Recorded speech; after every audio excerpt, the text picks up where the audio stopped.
I can disrupt an individual from the level of their cell to their system, and disrupt individuals on a variety of levels, from individuals all the way up to the social fabric. Target a specific individual, change or eliminate that individual with very little attribution and trace, and be able to leave prior to any attribution. Who here actually feels like they are under surveillance pretty regularly?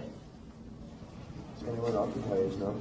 Everyone inside of Occupy. How many people here have been arrested and have at their court date, they had their phone taken into the back room? How many people here had their retina scanned? Wow. If you're targeting demonstrators, you make them suicidally depressed. And they don't care about demonstrating anymore because they're too upset. With one pulse frequency, you can just make people so suicidal, they can't be bothered to act like a demonstrator anymore. All they want to do is sleep or lay in bed all day. There's an infrastructure in place in the United States and worldwide that NSA has built in cooperation with other governments as well that intersects basically every digital communication, every radio communication, every analog communication that it has sensors in place to detect. If they can't get it through the internet, through the tapping of the lines or anything like that, through a commercial means, and they're unsure about you, they can get it by close access means, coming in and actually bugging your house or bugging your, or putting monitors in your system, in your house or on your computer. They can use your computer video to look back at you, or they can monitor within a certain distance the keystrokes you're making on your computer or what you're putting on your computer screen. And if that's not enough, they can come in through the firewall you think you have but don't, and go through your operating system that you think protects you but doesn't, and read your encrypted email that you thought was secure but isn't. Or they can simply wait for you to do decrypts if you've done that, and pull them off and use your unused CPU while you're on the computer to drain it. It's called active attack. We are in a new Cold War, and this is why countries are developing this. I mean, really developing this. And this is why all of the microwave transmitters are going up everywhere. Because somebody, if they wanted to, could use them for other effects. The system is up and running. MIT was awarded a number of years ago to Woody Norris. This is 2005 or 2006. And that award was $500,000 for doing what's called acoustic heterodyning, being able to send a signal from 2 points into an individual so they literally hear a voice in their head that nobody around them hears. I mean, voices are the easiest ones, because all you have to do is stimulate the cochlea with a set resonant frequency. It's very easy. Voices are very easy. And it isn't people imagining voices, they physically hear them.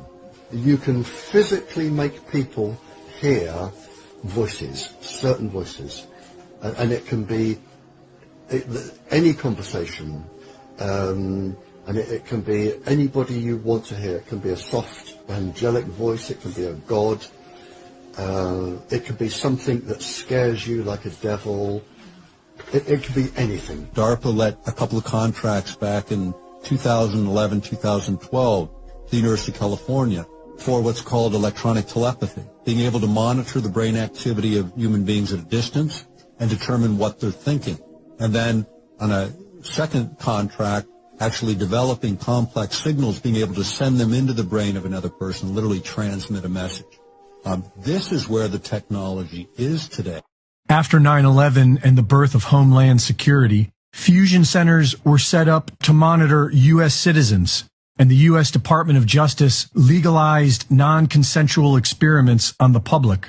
These fusion centers employ civilians to target individuals and harass them, intimidate them, vandalize their property, and interfere with their day-to-day life.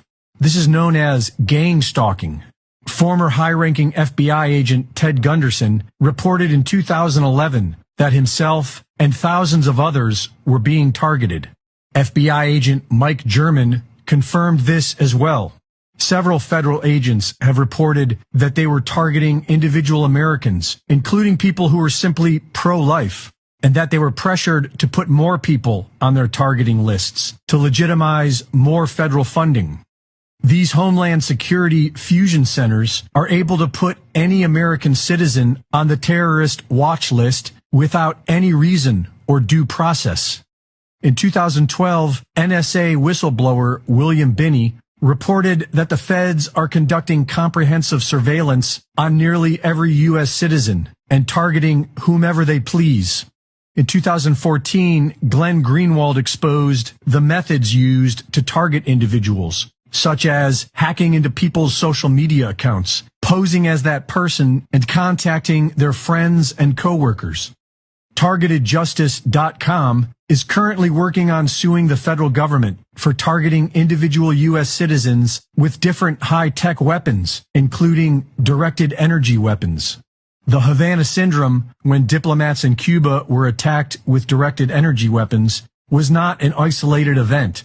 There are thousands of individuals who claim to be under this same sort of attack, and they have the scars to prove it. As far back as 1976, the technology to remotely alter brainwaves has existed, including voice-to-skull technology that allows the government to directly transmit voices into people's brains. As bad as all this is, it is likely to get much worse.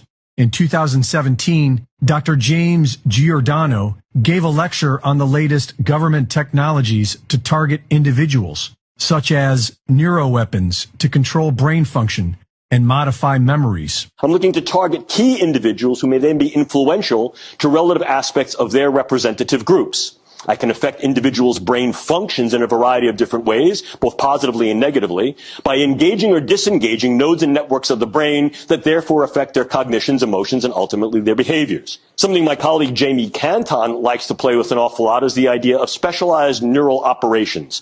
And here, once again, we're talking about the use of either drugs and or devices to modify the integrity of brain function that we realize can also modify individuals' perception of time and space.